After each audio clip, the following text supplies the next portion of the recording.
ABCD एक समलंब चतुर्भुज है जिसमें बीसी और बीसी एडी के पैरेलल है और एसी सीडी के बराबर है। यदि एबीसी कोण एबीसी 13 डिग्री और कोण बीएसी 164 डिग्री है तो कोण एसीडी का माप क्या होगा? आइए बना लेते हैं समलंब चतुर्भुज पहले। ये ठीक है, हो जाएगा ए, ये बी, ये सी और ये क्या हो जाएगा डी, है ना? अब कह रहा है कोण अब कह रहा है कोण बी। ये जो कोण बी है ये कितना है 13 डिग्री। ये कितना है 13 डिग्री। और फिर दिया है कोण ए, यानी ये वाला जो कोण है ये कितना दिया है 164 डिग्री। 164 डिग्री। और इसने ये चीज बोला है कि ये वाली जो लाइन है और ये वाली जो लाइन है ये पैरेलल है और ये दोनों क्या है, इक्वल है ना? अगर इक्वल है तो इसका मतलब ये वाला जो कोण होगा ये थीटा अगर होगा तो ये वाला जो कोण होगा ये भी कितना हो जाएगा, थीटा हो जाएगा। दोनों कोण क्या हो जाएंगे, इक्वल हो जाएंगे, क्योंकि एंगल के सामने वाली भुजा क्या है, इक्वल है।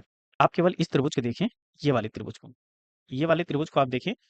त्रिभुज का एंगल कितना होता है 180 हो जाएगा। 180 में से आपका कितना घट जाएगा, तो माइनस का 164 हो जाएगा और माइनस का कितना हो जाएगा ये 13 डिग्री, है ना?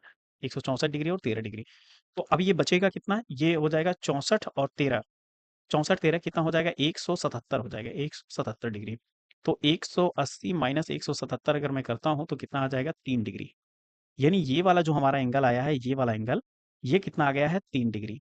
यानी ये वाला एंगल अगर 3 डिग्री है तो आप ये वाला एंगल और यहाँ से ये आइए सीधा यहाँ पे, और ये जेड आकार बना रहे हैं, यानी ये जो एंगल होगा ये आपस में बराबर होगा। यानी ये और ये क्या हो गया, बराबर हो जाएगा। ये थीटा है तो ये भी कितना हो जाएगा, थीटा हो जाएगा।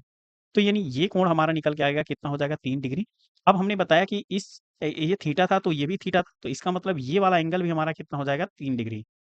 ये भी एंगल कितना हो जाएगा 3 डिग्री।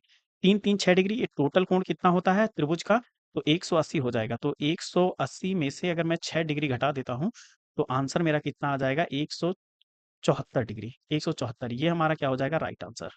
यानी हमारा फोर्थ ऑप्शन क्या हो जाएगा, राइट आंसर।